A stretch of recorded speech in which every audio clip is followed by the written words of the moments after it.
I think that for all of us who are dreaming of, hoping for, and committed to creating a system that is fairer, more sustainable, less unequal, we all ask ourselves the question of where do we fit in? What do we actually do? What do I do versus what do other people do? And I think there's a lot that governments can do and should do, and there's a lot that not-for-profits can and should do.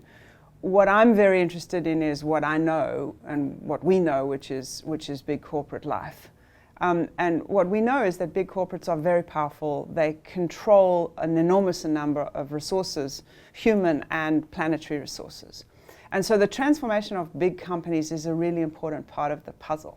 It's not the only thing, but it's a really important part of the puzzle. So I think that the more that big companies take their responsibility seriously to transform, the better off the entire puzzle is going to be. I think one of the questions that people ask all the time is what can I personally do? And I think if you're an individual, one of the questions that you can ask yourself is, if you're buying something, you can ask, where did this thing come from and where is it going to? I think if you're a normal, sort of smallish size company, one of the questions that you can ask yourself is, where am I leaving money on the table? Because basically anything that is a linear process is probably not as financially efficient as it could be if it were a circular process. But I think that the big question that companies, large companies like Danone and other big multinationals can and should ask themselves is, where can we collaborate? Where can we pre-compete? Because there's a place for competition, always will be. That's why business as a mechanism is powerful. Competition is an important part of that. But there is also a really important time to collaborate. And I think that the journey that we're on is kind of an exploration of when to collaborate and when to compete. And I think that this is going to be a really sensitive and interesting conversation in the years ahead, because collaboration with governments, NGOs, and other big multinationals is going to be really important in some areas. And by the way, extremely helpful if we can get legislation that evens up the playing field. And then continuing to compete in areas where we can differentiate and innovate is a really important part of why business is a powerful force. And I think the combination of those two things will help business to be the force for good that we dream it to be.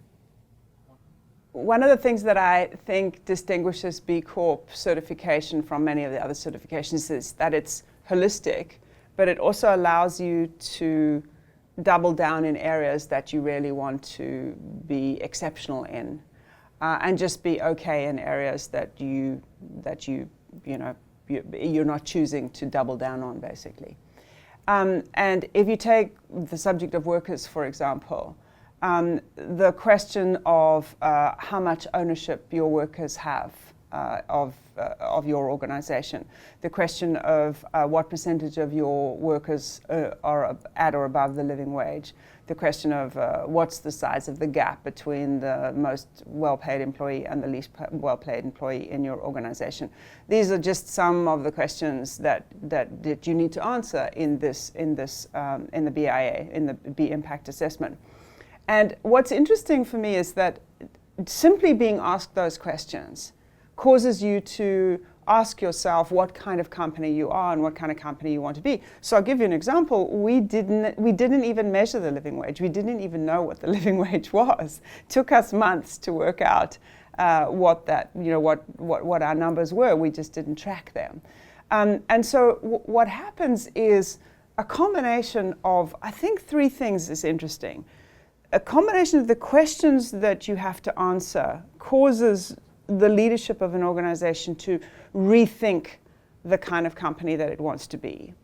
Secondly, there is a transparency to the whole process that makes it very difficult to pretend to be something that you're not. So your scores are public, your ratings are public, and anybody can kind of ask the B Lab, the not-for-profit, whatever questions that they have about your organization. So there's not much chance for you, there's no chance really for you to hide.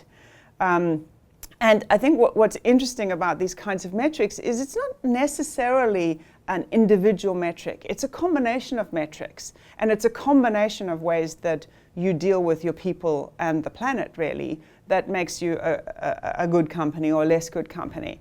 And if you've got poor intent, a lot of the metrics out there, you can kind of duck and dive. But because this is pretty holistic, it's very difficult to do that. And because it's transparent. And I think the third thing that's been very interesting for us, and I think it's true for pretty much everybody on this journey, is because purpose is so important to the more junior and the younger employees in all organizations. They get empowered to ask questions about these kinds of things in a way that they don't necessarily in a traditional company. So what I've found very interesting in Danone is how much, because we made the declaration to become a B Corp, it opens up the question of what we're trying to be. And it allows people to ask questions about the things that are covered in that assessment that I don't think that would be asked otherwise. So I think it's a pretty interesting sort of package of things that leads to generally a good outcome.